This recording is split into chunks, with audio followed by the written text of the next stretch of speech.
Shirika la umeme nchini Tanzania TANESCO limepokea vyombo vya usafiri katika mkoa wa Arusha, lengo ikiwa ni kurahisisha kazi kwa kuwafikia wananchi ambao wako maeneo mbalimbali ikiwemo vijijini ili kufikisha huduma hiyo na kusambaza umeme kwa urahisi. Vyombo hivyo vya usafiri ambavyo vimekabidhiwa mbele ya mkuu wa wilaya ya Arusha ni pamoja na magari makubwa mawili, bajaji 5, gari 3 ambazo ni Toyota Land Cruiser. Kwa ujumla tuna vituo vikubwa vitatu. Kituo cha Njiro, kituo cha Lembulu pamoja na Karatu. Vituo hivi vitatu vinawezesha kusambaza umeme katika mkoa wetu wa Arusha, na hali ya umeme kwa mkoa wa Arusha iko shwari, na wewe ni shahidi.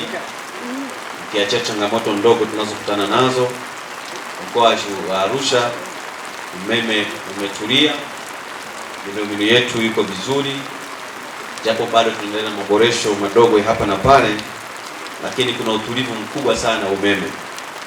Na katika mkoa wetu wa Arusha tuna zaidi kabisa ya umeme ambao tunahitaji bado wawekezaji wanaweza wakaja na tukatumia kwa kiasi kikubwa, maana mpaka sasa ni 30% tu ya umeme uliopo ambao umetumika mpaka sasa katika mkoa wa Arusha. Kwa hiyo tuna zaidi ya 60% ya umeme ambao hawajatumika kupitia vituo vyetu vya kupooza umeme.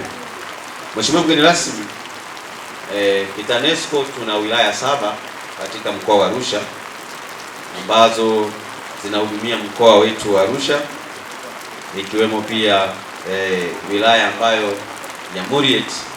TANESCO ni wilaya, tutakuwa tunaamini kiserikali sio wilaya kwa ajili ya kuleta ufanisi katika kazi. Katika wilaya hizi ama mkoa wetu wa Arusha tuna vijiji vipatavyo 368 ambavyo nipende kutoa taarifa rasmi kwamba katika mkoa wetu vijiji vyote tayari vina umeme, Mheshimiwa mkuu wa wilaya. Na tuna mitaa 54 ambayo nayo tayari imeshapata umeme. Nipende kukiri wazi, Mheshimiwa mkuu wa wilaya, hizi ni juhudi za Mheshimiwa Rais wa Jamhuri ya Muungano wa Tanzania Daktari Samia Suluhu Hassan. Kwa nia njema katika mkoa wa Arusha ametupa upendeleo mkubwa sana kuhakikisha maeneo yetu yanapata umeme.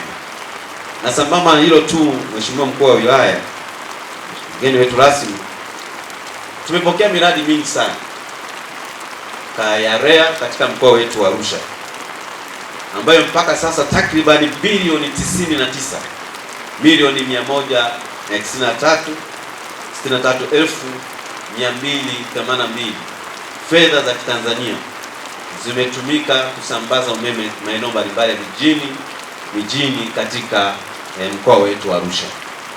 Lakini kwa upendeleo mkubwa ambao tumepewa na Mheshimiwa Daktari Samia Suluhu Hassan kupitia Wizara ya Nishati na TANESCO kwa ujumla, sisi kama mkoa wa Arusha tuna vitongoji vifuatavyo 1505. Katika vitongoji hivyo vyote mpaka sasa kwa upendeleo tuliopewa tuna vitongoji 945 ambavyo tayari vina umeme katika mkoa wa Arusha. Na sio hivyo tu, sasa tumepokea mradi ambao ni wa vitongoji, na kama unavyojua Mheshimiwa mkuu wa wilaya, mgeni wetu rasmi, mpango mkakati wa serikali kufika mwaka 2030 kuhakikisha vitongoji vyote vina umeme. Mwaka huu wa fedha tumepokea takribani bilioni 19 milioni 513,813,347 kuwezesha vitongoji 127 viweze kupata umeme, na hivyo kupunguza kati ya vitongoji 560 vilivyobaki ili mkoa wetu wa Arusha uweze kufanikiwa kupata vitongoji vyetu umeme.